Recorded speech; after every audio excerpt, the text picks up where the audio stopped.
So in this video we will discuss about some topics related to a structure, union, enumeration, type define. So all these topics we will cover in this video.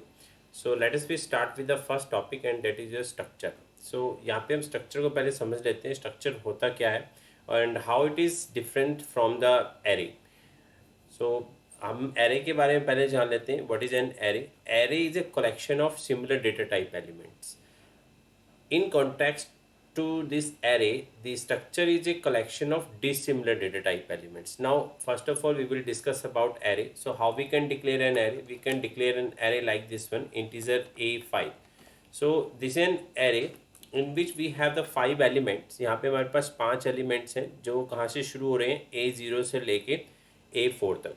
तो यानी कि एक तरह से हम देखा जाए तो हम एक एरे एलिमेंट्स बना रहे हैं जिसमें हर एलिमेंट्स की टाइप क्या है इंटीजर टाइप. तो यहाँ पे जब हम एक एरे बनाएंगे तो वो एक कॉन्टिन्यूस मेमोरी एलोकेट करेगा हर एलिमेंट के लिए और उन सबकी टाइप क्या होगी इंटीजर टाइप होगी.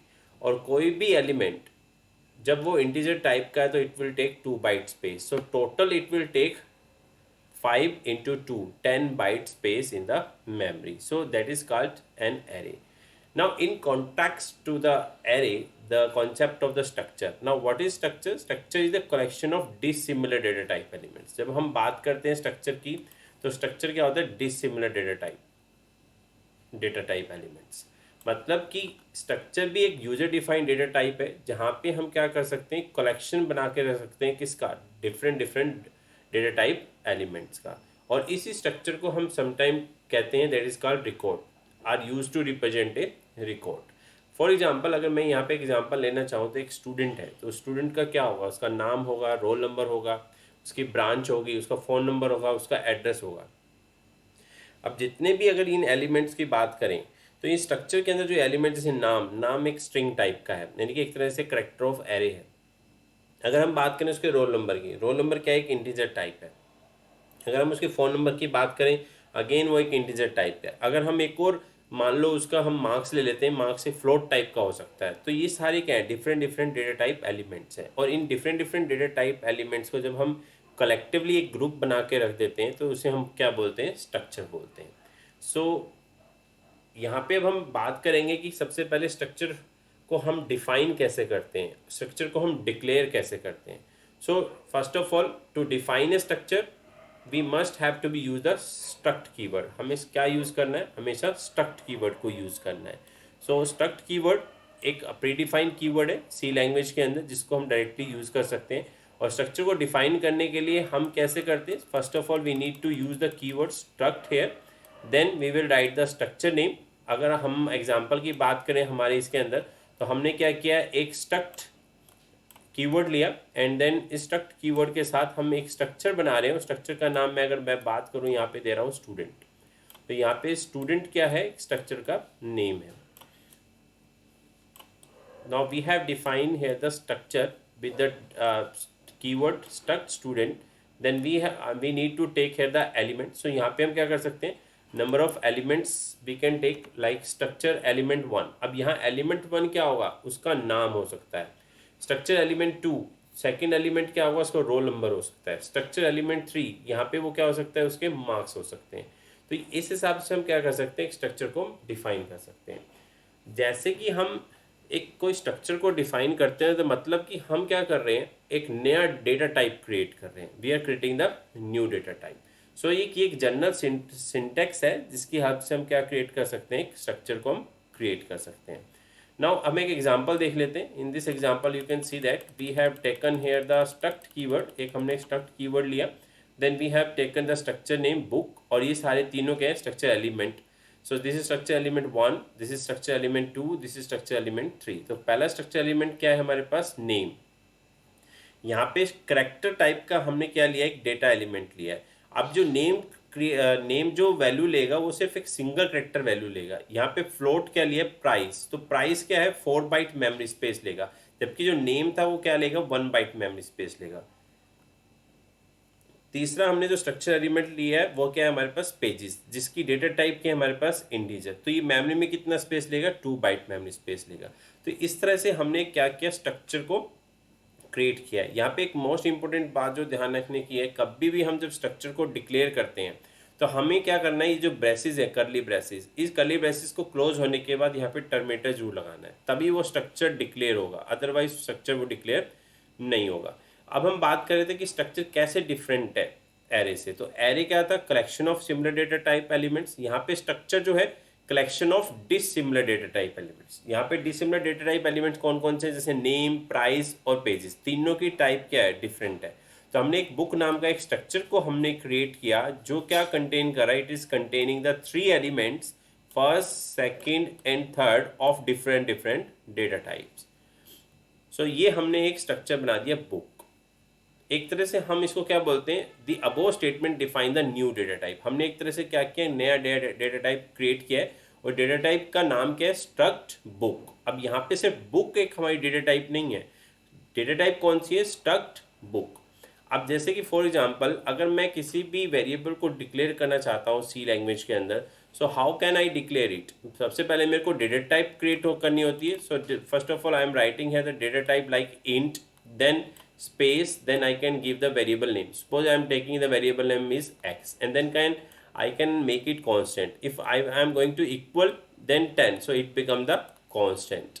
So यहाँ पे अब एक वेरिएबल हमने डिक्लेयर किया और इस वेरिएबल जो x जो है, ये जो वेरिएबल है इसकी वैल्यू कितनी है, 10 है, और इसकी डेटा टाइप क्या है, हमारे पास इंटीजर है। तो इंटीजर क्या एक डेटा टाइप है। तो सिमिलरली हमने यहाँ पे एक डेटा टाइप क्रिएट की है और डेटा टाइप कौन सी है, स्ट्रक्ट बुक। तो स्ट्रक्ट बुक क्या एक पूरी डेटा टाइप है। अब हम इसकी हेल्प से, इस डेटा टाइप की हेल्प से हम क्या क्रिएट कर सकते हैं, स्ट्रक्चर के वेरिएबल्स क्रिएट कर सकते हैं। तो यहाँ पे जो भी हमने स्ट्रक्चर लिया, उस स्ट्रक्चर वेरिएबल के अंदर जो भी हम क्रिएट करेंगे वो कितने बाइट का स्पेस लेगा, ये डिपेंड करता है स्ट्रक्चर के एलिमेंट्स के ऊपर। तो नंबर ऑफ एलिमेंट्स हमारे पास कितने हैं, 3, और हर एलिमेंट कितना स्पेस ले रहा है वो डिपेंड करता है कि कितना बाइट स्पेस मेमोरी लेगा स्ट्रक्चर का वेरिएबल। तो यहाँ पे करेक्टर नेम लिया तो यहाँ पे कितनी बाइट मेमोरी लेगा, 1 बाइट मेमोरी लेगा। और अगर हम बात करें फ्लोट प्राइस, तो प्राइस कितना लेता है, 4 बाइट मेमोरी स्पेस लेता है, तो ये 4 बाइट हो गया। और अगर हम बात करें पेजेस की, तो पेजेस किस टाइप का है, इंटीजर टाइप का, तो कितने बाइट मेमोरी स्पेस लेगा, 2 बाइट मेमोरी स्पेस लेगा। तो total if we are going to create a particular structure variable, so one variable will take total 7 bytes of memory in the computer. Now यहाँ पे हमने structure elements को create करना सीखा, structures को हम कैसे डिक्लेयर करते हैं वो सीखा। Now come to the next topic. Next topic is declaring structure variables. अभी हम जब बात कर रहे थे यहाँ पे कि हम स्ट्रक्चर वेरिएबल्स क्रिएट करेंगे, तो कैसे क्रिएट करेंगे वही हम बात कर लेते हैं। Once the new structure data type has been defined, 1 और more variables can be declare to be of that type. तो एक बार आपने स्ट्रक्चर डेटा टाइप क्रिएट कर लिया तो आप उसके हेल्प से क्या कर सकते हो, you can create the number of structure variables. For example सबसे पहले डेटा टाइप का नाम, this is struct book, then we have to take the variable name, we have taken variable name b1, b2 and then b3। तो जो b1 जो है ये क्या एक स्ट्रक्चर वेरिएबल है, b2 क्या एक स्ट्रक्चर वेरिएबल है, b3 क्या एक स्ट्रक्चर वेरिएबल है। Now each variable will take और occupy total 7 byte memory space. क्यों 7 बाइट मेमोरी स्पेस लेगा, अभी मैंने पीछे बताया था, क्योंकि b1 जो है एक स्ट्रक्चर का वेरिएबल है और स्ट्रक्चर जो बना हुआ है वो 3 कंपोनेंट से बना हुआ है, एक तो करेक्टर से और एक आपका इंटीजर से और तीसरा आपका फ्लोट से। तो टोटल कितनी बाइट मेमोरी लेगा, it will take 7 bytes memory, 1 for the name, 4 for the price and 2 for the pages. Now we have the another representation by which we can combine the declaration of the structure type. एक तरीका तो हमारे पास ये है जिसकी help से हम क्या क्रिएट कर सकते हैं, ऐसे वेरिएबल क्रिएट कर सकते हैं। मान लो आपने क्या करना है, स्ट्रक्चर के वेरिएबल्स दूसरे तरीके से क्रिएट करने हैं। We have the 2 methods. तो first method is this one, कि आप पहले क्या करो, स्ट्रक्चर को डिफाइन करो like this one, we have declare है the struct book, then character name, float price, integer name, और हमने कर्ली ब्रेसेस को क्या कर दिया, क्लोज कर दिया। जब हमने इसको टर्मिनेट कर दिया उसके बाद आप क्या करोगे, स्ट्रक्चर वेरिएबल्स को क्रिएट करोगे। तो यहाँ पे आप क्या लिखोगे, स्ट्रक्ट, यानी कि first of all you need to define their data type. तो स्ट्रक्ट क्या है आपकी, स्ट्रक्ट बुक क्या है आपकी डेटा टाइप। तो हमने यहाँ पे क्या किया, स्ट्रक्ट बुक नाम की आपने एक डेटा टाइप लिख दी। उसके बाद स्पेस देके आपने क्या करना है, variable name like B1, B2, B3, B4, ये सारे क्या हो जाएंगे, आपके नंबर ऑफ वेरिएबल्स हो जाएंगे। तो ये आपने टर्मिनेटर होने के बाद ही आपने क्रिएट करना है। नाउ अनदर वे क्या है कि हम जो टर्मिनेटर जो हम लगा रहे थे उससे पहले ही हम क्या कर सकते हैं, उससे पहले ही हम क्या करें, वेरिएबल्स का नाम डिक्लेयर करते हैं। उस केस में हमें अलग से डेटा टाइप मेंशन करने की जरूरत नहीं है। जैसे कि फॉर एग्जांपल हमने यहाँ पे क्या किया, एक स्ट्रक्ट बुक एक स्ट्रक्चर बनाया जिसके अंदर हमारे पास 3 स्ट्रक्चर एलिमेंट्स हैं, name, price and integer. Then we have created here the variables. After termination of the structure we are going to create, how we can create, first of all data type क्या है, struct book, ये आपकी data type है। then B1, B2, B3 ये क्या आपके variables हैं। इसी चीज़ को हम कैसे कर सकते हैं, we can do like this one. So first of all वही again the struct book लिया हमने, then we have taken the elements character name, float price, integer, pages। Then हमें यहाँ पे टर्मिनेशन करने से पहले ही हमें क्या करना है, वेरिएबल्स के नेम को डिफाइन करना है, लाइक B1, B2, B3। तो यहाँ पे हम वेरिएबल को डिक्लेयर कर सकते हैं। इस in this case we no need to be declare the data type है। तो इस केस में हमें डेटा टाइप डिक्लेयर करने की जरूरत नहीं है। सो यहाँ पे हमने डिस्कस किया the 2 ways we have by which we can declare the structure variable. Now अभी हमने कांस्टेंट के बारे में बात की थी कि अगर हमें कांस्टेंट को डिफाइन करना है तो हम कांस्टेंट को कैसे डिफाइन कर सकते हैं। We can define the constant by assigning some value to the variable. So for example I am just going to take an example, like मैं क्या करता हूँ, यहाँ पे एक वेरिएबल डिक्लेयर करना चाहता हूँ तो I will take the data type integer, then I can take the variable name a and then equal and then 10। so यहाँ पे जब हमने a को वैल्यू असाइन कर दी तो ये a वेरिएबल नहीं रहा, यहाँ पे a क्या बन गया, आपका कांस्टेंट बन गया। ऐसे ही अगर हम फ्लोट टाइप का करना चाहते हैं तो we can also declare like this one, this is float, just a second. So we will take here the float data type float float, and then I am going to declare float b equal to 34.26। so this is 34.26।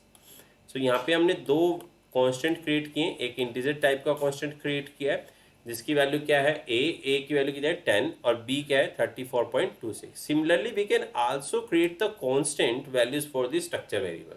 ऐसे हम structure variable के क्या कर सकते हैं, constant value declare कर सकते हैं। कैसे कर सकते हैं, क्योंकि यहाँ पे जो हम स्ट्रक्चर वेरिएबल डिक्लेयर कर रहे थे वो कंपोज था कितने कंपोनेंट से, 3 कंपोनेंट से। तो यहाँ पे स्ट्रक्ट बुक B1 जो है यहाँ पे कंपोज है किससे, 3 कंपोनेंट से, नेम, प्राइस और पेजेस। तो अब हमें यहाँ पे कांस्टेंट बनाने के लिए क्या करना पड़ेगा, नेम की वैल्यू असाइन करनी पड़ेगी, प्राइस की वैल्यू असाइन करनी पड़ेगी और पेजेस की वैल्यू असाइन करनी पड़ेगी।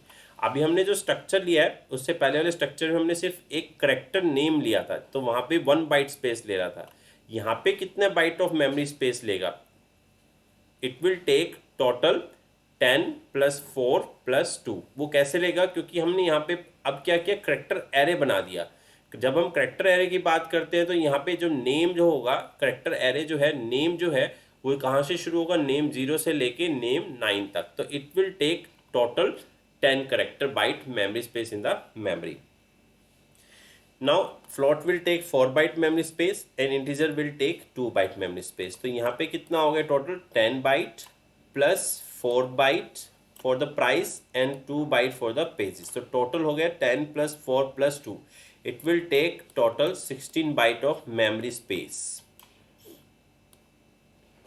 so अब हम बात करते हैं कि अब हम वेरिएबल्स को हम कांस्टेंट में कैसे डिक्लेयर करेंगे स्ट्रक्चर वेरिएबल्स को। तो हमने यहाँ पे एक वेरिएबल डिक्लेयर किया, सबसे पहले हमने डेटा टाइप लिया struct book, then we have taken the variable name B1 equal to, then we need to assign the 3 values, 3 structure element values. तो नेम कितना ले सकता है, टोटल अप टू 10 करेक्टर ले सकता है, बट हमने यहाँ पे क्या किया, डबल कोट में। डबल कोट क्यों लिया, क्योंकि जब हम एक स्ट्रिंग को डिक्लेयर करते हैं तो हमेशा क्या आता है, वो डबल कोट में आता है। तो डबल कोट बेसिक, तो यहाँ पे अब नेम के लिए क्या बन गया, कांस्टेंट बन गया बेसिक।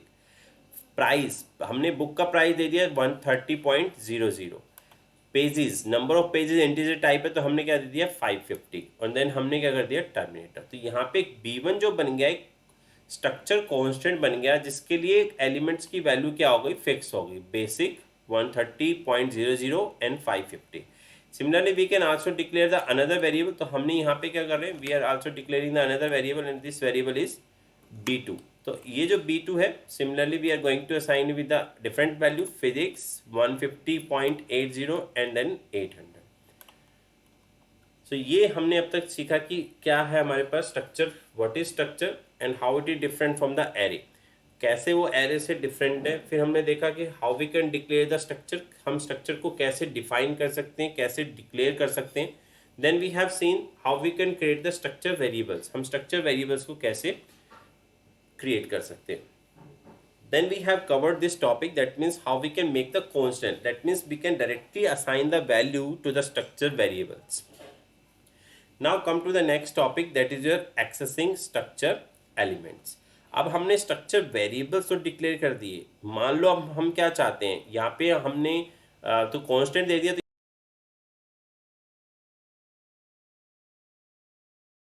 यहाँ पे हमें वैल्यू एक्सेस करने की जरूरत नहीं है। लेकिन अगर हम प्रीवियस की बात करें, प्रीवियस स्ट्रक्चर के अंदर हमने वेरिएबल डिक्लेयर किए थे B1, B2, B3। अभी तक हमने B1 के लिए कोई वैल्यू असाइन नहीं करी है, B2 के लिए भी हमने कोई वैल्यू असाइन नहीं करी, B3 के लिए भी क्या है, कोई वैल्यू असाइन नहीं किया है।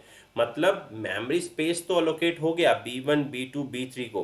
B1 को कितना मेमोरी अलोकेट हुआ, यहाँ पे करेक्टर ले रहा था 1 बाइट, फ्लोट ले रहा था 4 बाइट और इंटीजर ले रहा था हमारा 2 byte, total 7 byte. So B1 will take 7 byte, B2 will take 7 byte, B3 will take 7 byte memory space.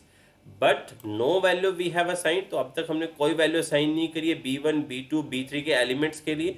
तो यहाँ पे जो होंगे, यहाँ पे क्या रहेंगे, ब्लैंक रहेंगे, कोई वैल्यू असाइन नहीं। अब हम कैसे वैल्यू को असाइन कर सकते हैं इन वेरिएबल्स के लिए, सो ये टॉपिक हमारे पास आता है and the topic is accessing structure elements. So we have the special operator in case of a accessing the structure elements. So हमारे पास स्पेशल ऑपरेटर कौन सा है, we use this dot operator.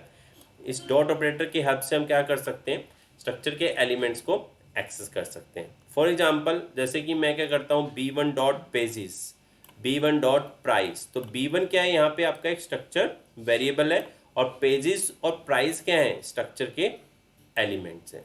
So these are the structure elements. अगर मान लो मेरे को book B1 variable के लिए पेजेस की वैल्यू असाइन करनी है, जैसे हमने B1 के लिए यहाँ पे पेजेस असाइन किए हुए 550 पेजेस हैं बुक 1 के अंदर, तो कैसे कर सकते हैं, directly B1 dot then pages equal to, then we can assign the value equal to this 550। तो हमने यहाँ पे क्या कर दिया, एक वैल्यू असाइन कर दी। लेकिन जो हमने स्ट्रक्चर के एलिमेंट को वैल्यू असाइन की है वो कैसे की है, पहले B1 एक वेरिएबल का नेम है, यहाँ पे B1 क्या है, एक वेरिएबल का नेम है, और डॉट यहाँ पे क्या है, डॉट एक क्या है, ऑपरेटर है, dot is an operator. Pages क्या है, स्ट्रक्चर का एलिमेंट है और उस एलिमेंट को हमने वैल्यू असाइन कर दी। ऐसे ही हम B1 dot price, B1 dot price equal to हम क्या कर सकते हैं, 130.00। सो B1 के लिए हमने क्या कर दिया, वेरिएबल के लिए वैल्यू को एक्सेस कर लिया। सो आई थिंक होप सो आपको ये कॉन्सेप्ट बहुत अच्छे से समझ में आया होगा कि स्ट्रक्चर को हम कैसे डिक्लेयर करते हैं और कैसे स्ट्रक्चर जो है एरे से डिफरेंट है, हम कैसे स्ट्रक्चर वेरिएबल को क्रिएट करते हैं और कैसे हम एक्सेस करते हैं स्ट्रक्चर को elements. So in the next video we will also discuss further related to this structure, then we will move on to the union topic and then enumeration and then type define and so on. So I think आपको ये video पसंद आया होगा। अगर if you really like my videos, please subscribe to my channel, like and share it. Thank you.